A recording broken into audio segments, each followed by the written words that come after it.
Good evening. I hope you've had a great day today. Welcome to BVJ's Bedtime Stories. I'm Big Voice Jay, and this is a show where we get you ready for a good night's sleep with public domain short stories just for you. Links to all the stories can be found at the show notes at bedtimewithbvj.com. And if you'd like to support the show, there's a Buy Me a Coffee link on every page and post. Tonight, we continue our story, The Hound of the Baskervilles, by Arthur Conan Doyle. He leaned back, put his fingertips together, and assumed his most impassive and judicial expression. In doing so, said Dr. Mortimer, who had begun to show signs of some strong emotion, I am telling that which I have not confided to anyone. My motive for withholding it from the coroner's inquiry is that a man of science shrinks from placing himself in the public position of seeming to endorse a popular superstition. I had the further motive that Baskerville Hall, as the paper says, would certainly remain untenanted if anything were done to increase its already rather grim reputation. For both these reasons, I thought that I was justified in telling rather less than I knew, since no practical good could result from it. But with you, there is no reason why I should not be perfectly frank. The moor is very sparsely inhabited, and those who live near each other are thrown very much together. For this reason, I saw a good deal of Sir Charles Baskerville. With the exception of Mr. Franklin of Laughter Hall and Mr. Stapleton the naturalist, there are no other men of education within many miles. Sir Charles was a retiring man, but the chance of his illness brought us together, and a community of interest in science kept us so. He had brought back much scientific information from South Africa, and many a charming evening we had spent together discussing the comparative anatomy of the bushman and the Hottentot. Within the last few months, it became increasingly plain to me that Sir Charles's nervous system was strained to the breaking point. He had taken this legend, which I have read you, exceedingly to heart, so much so that, although he would walk in his own grounds, nothing would induce him to go out upon the moor at night. Incredible as it may appear to you, Mr. Holmes, he was honestly convinced that a dreadful fate overhung his family, and certainly the records which he was able to give of his ancestors were not encouraging. The idea of some ghastly presence constantly haunted him, and on more than one occasion he has asked me whether I had on my medical journeys at night ever seen any strange creature or heard the baying of a hound. The latter question he put to me several times, and always with a voice which vibrated with excitement. I can well remember driving up to his house in the evening, some 3 weeks before the fatal event. He chanced to be at his hall door. I had descended from my gig and was standing in front of him when I saw his eyes fix themselves over my shoulder and stare past me with an expression of the most dreadful horror. I whisked round and had just time to catch a glimpse of something, which I took to be a large black calf passing at the head of the drive. So excited and alarmed was he that I was compelled to go down to the spot where the animal had been and look around for it. It was gone, however, and the incident appeared to make the worst impression upon his mind. I stayed with him all the evening, and it was on that occasion, to explain the emotion which he had shown, that he confided to my keeping that narrative which I read to you when first I came. I mention this small episode because it assumes some importance in view of the tragedy which followed, but I was convinced at the time that the matter was entirely trivial, and that his excitement had no justification. It was at my advice that Sir Charles was about to go to London. His heart was, I knew, affected, and the constant anxiety in which he lived, however chimerical the cause of it might be, was evidently having a serious effect upon his health. I thought that a few months among the distractions of town would send him back a new man. Mr. Stapleton, a mutual friend who was much concerned at his state of health, was of the same opinion. At the last instant came this terrible catastrophe. On the night of Sir Charles's death, Barrymore, the butler, who made the discovery, sent Perkins, the groom, on horseback to me, and as I was sitting up late, I was able to reach Baskerville Hall within an hour of the event. I checked and corroborated all the facts which were mentioned at the inquest. I followed the footsteps down the yew alley. I saw the spot at the moor gate where he seemed to have waited. I remarked a change in the shape of the prints after that point. I noted that there were no other footsteps save those of Barrymore on the soft gravel, and finally, I carefully examined the body, which had not been touched until my arrival. Sir Charles lay on his face, his arms out, his fingers dug into the ground, and his features convulsed with some strong emotion to such an extent that I could hardly have sworn to his identity. There was certainly no physical injury of any kind, but one false statement was made by Barrymore at the inquest.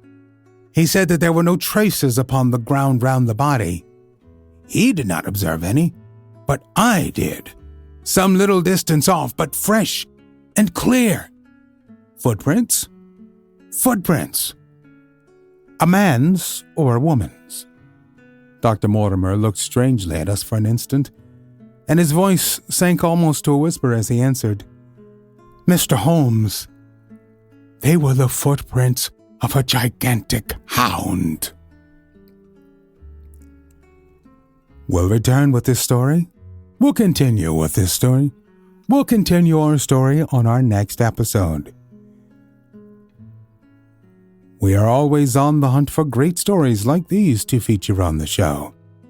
You can send your suggestions to bigvoicej@gmail.com. We've got a YouTube channel full of stories from the show. Go to tiny.cc/BVJ Bedtime. Chapter 3. The Problem. I confess, at these words, a shudder passed through me. There was a thrill in the doctor's voice, which showed that he was himself deeply moved by that which he told us. Holmes leaned forward in his excitement, and his eyes had the hard, dry glitter which shot from them when he was keenly interested. "You saw this, as clearly as I see you, and you said nothing. What was the use? How was it that no one else saw it? The marks were some 20 yards from the body, and no one gave them a thought. I don't suppose I should have done so had I not known this legend. There are many sheepdogs on the moor? No doubt, but this was no sheepdog. You say it was large. Enormous. But it had not approached the body. No. What sort of night was it? Damp and raw, but not actually raining. No. What is the alley like? There are 2 lines of old yew hedge, 12 feet high and impenetrable. The walk in the center is about 8 feet across. Is there anything between the hedges and the walk? Yes, there is a strip of grass about 6 feet broad on either side. I understand that the yew hedge is penetrated at one point by a gate. Yes, the wicket gate, which leads on to the moor. Is there any other opening? None. So that to reach the yew alley, one either has to come down it from the house or else to enter it by the moor gate? There is an exit through a summer house at the far end. Had Sir Charles reached this? No, he lay about 50 yards from it. Now, tell me, Dr. Mortimer, and this is important. The marks which you saw were on the path and not on the grass? No marks could show on the grass. Were they on the same side of the path as the moor gate? Yes, they were on the edge of the path on the same side as the moor gate. You interest me exceedingly. Another point. Was the wicket gate closed? Closed and padlocked. How high was it? About 4 feet high. Then anyone could have got over it? Yes. And what marks did you see by the wicket gate? None in particular. Good heaven! Did no one examine? Yes, I examined myself, and found nothing. It was all very confused. Sir Charles had evidently stood there for 5 or 10 minutes. How do you know that? Because the ash had twice dropped from his cigar. Excellent. This is a colleague, Watson, after our own heart. But the marks. He had left his own marks all over that small patch of gravel. I could discern no others. Sherlock Holmes struck his hand against his knee with an impatient gesture. If I had only been there, he cried. It is evidently a case of extraordinary interest, and one which presented immense opportunities to the scientific expert. That gravel page upon which I might have read so much has been long ere this smudged by the rain and defaced by the clogs of curious peasants. Oh, Dr. Mortimer, to think that you should not have called me in. You have indeed much to answer for. I could not call you in, Mr. Holmes, without disclosing these facts to the world, and I have already given my reasons for not wishing to do so. Besides, why do you hesitate? There is a realm in which the most acute and most experienced of detectives is helpless. You mean that the thing is supernatural? I did not positively say so. No, but you evidently think it. Since the tragedy, Mr. Holmes, there have come to my ears several incidents which are hard to reconcile with the settled order of nature. For example, I find that before the terrible event occurred, several people had seen a creature upon the moor which corresponds with this Baskerville demon, and which could not possibly be any animal known to science. They all agreed that it was a huge creature, luminous, ghastly, and spectral. I have cross-examined these men, one of them a hard-headed countryman, one a farrier, and one a moorland farmer, who all tell the same story of this dreadful apparition, exactly corresponding to the hellhound of the legend. I assure you that there is a reign of terror in the district, and that it is a hardy man who will cross the moor at night. And you, a trained man of science, believe it to be supernatural? I do not know what to believe. Holmes shrugged his shoulders. I have hitherto confined my investigations to this world, said he. In a modest way, I have combated evil, but to take on the father of evil himself would perhaps be too ambitious a task. Yet you must admit that the footmark is material. The original Hound was material enough to tug a man's throat out, and yet he was diabolical as well. I see that you have quite gone over to the supernaturalists. But now, Dr. Mortimer, tell me this. If you hold these views, why have you come to consult me at all? You tell me in the same breath that it is useless to investigate Sir Charles's death, and that you desire me to do it. I did not say that I desired you to do it. Then how can I assist you? By advising me as to what I should do with Sir Henry Baskerville, who arrives at Waterloo Station, Dr. Mortimer looked at his watch, in exactly 1 hour and a quarter. He being the heir. Yes, on the death of Sir Charles we inquired for this young gentleman and found that he had been farming in Canada. From the accounts which have reached us, he is an excellent fellow in every way. I speak not as a medical man, but as a trustee and executor of Sir Charles's will. There is no other claimant, I presume? None. The only other kinsman whom we have been able to trace was Roger Baskerville, the youngest of 3 brothers, of whom poor Sir Charles was the elder. The second brother, who died young, is the father of this lad Henry. The third, Roger, was the black sheep of the family. He came of the old masterful Baskerville strain, and was the very image, they tell me, of the family picture of old Hugo. He made England too hot to hold him, fled to Central America, and died there in 1876 of yellow fever. Henry is the last of the Baskervilles.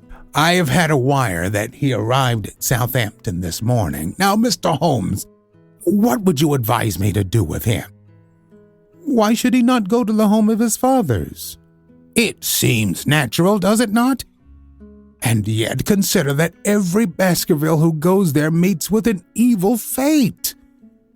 I feel sure that if Sir Charles could have spoken with me before his death, he would have warned me against bringing this, the last of the old race and the heir to great wealth, to that deadly place.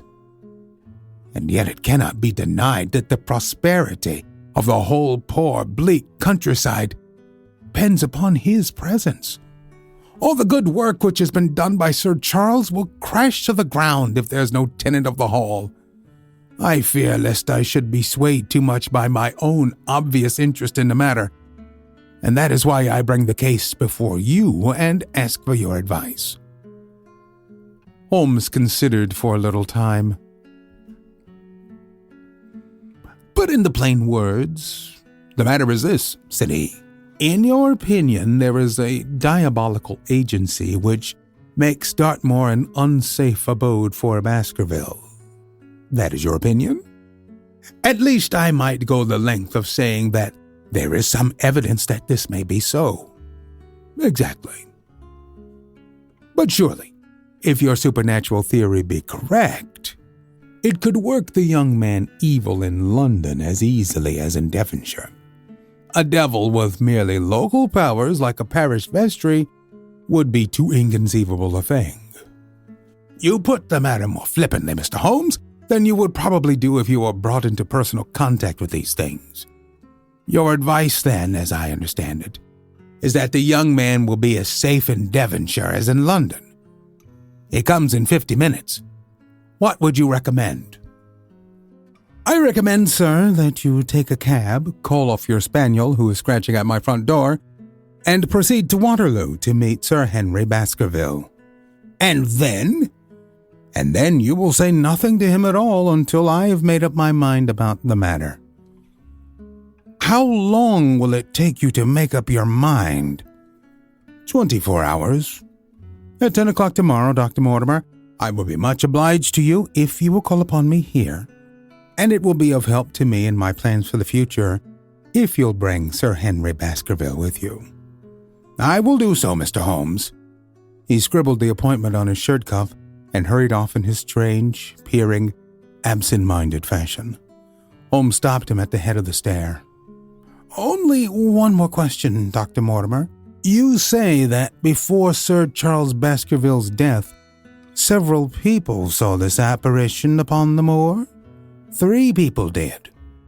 Did any see it after?" "I have not heard of any." "Thank you. Good morning."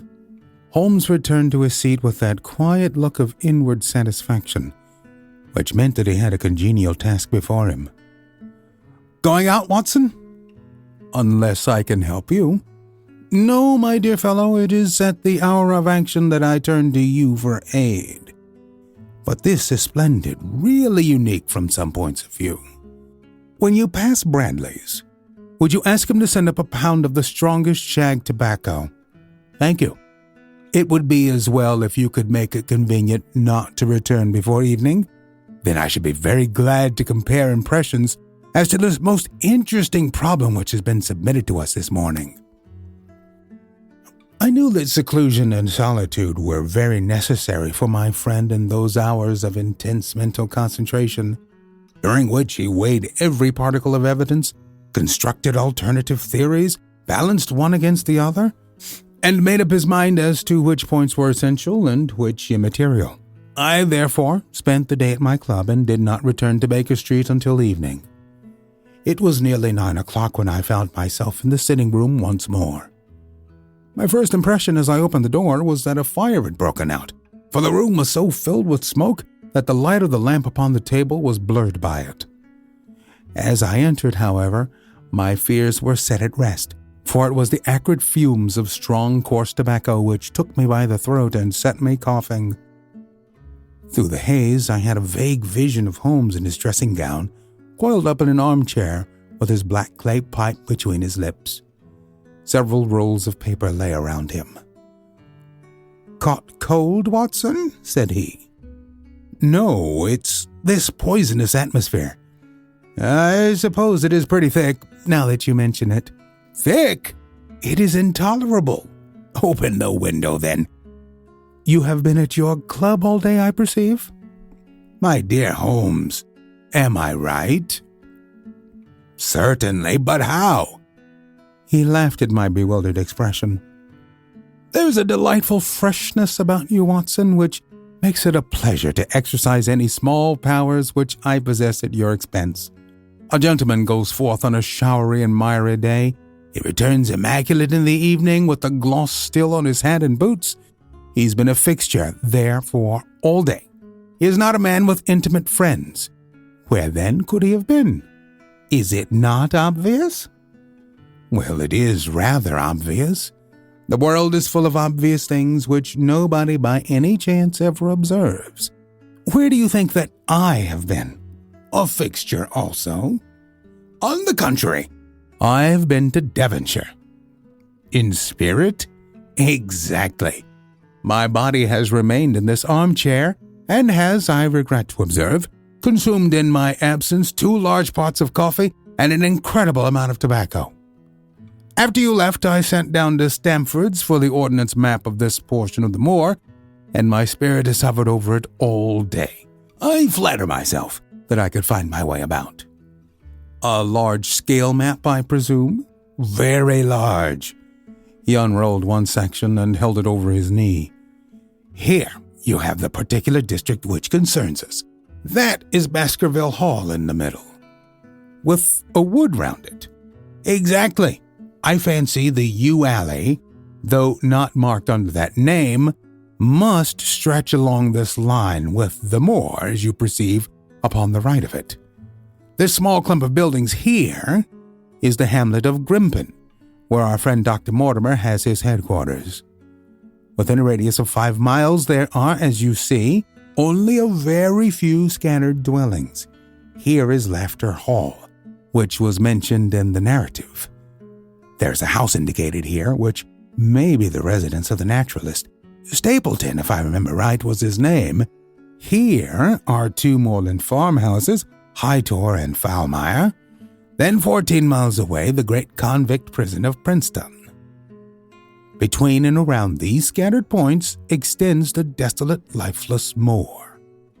This, then, is the stage upon which tragedy has been played, and upon which we may help to play it again. It must be a wild place. Yes, the setting is a worthy one.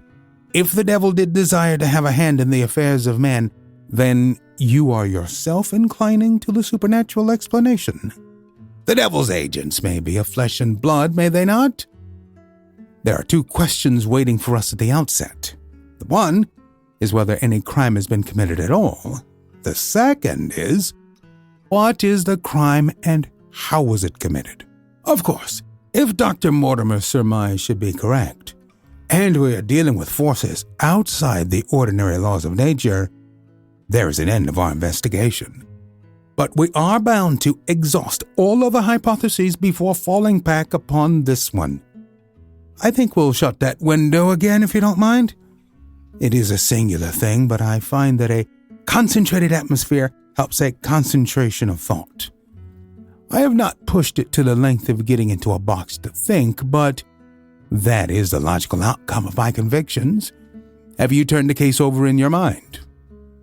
Yes, I have thought a good deal of it in the course of the day. What do you make of it? It is very bewildering. It has certainly a character of its own. There are points of distinction about it. That change in the footprints, for example. What do you make of that? Mortimer said that the man had walked on tiptoe down that portion of the alley. He only repeated what some fool had said at the inquest. Why should a man walk on tiptoe down the alley? What then? He was running, Watson, running desperately, running for his life. running till he burst his heart and fell dead upon his face. Running from what? There lies our problem. There are indications that the man was crazed with fear before ever he began to run. How can you say that? I am presuming that the cause of his fears came to him across the moor. If that were so, and it seems most probable, only a man who had lost his wits would have run from the house instead of towards it.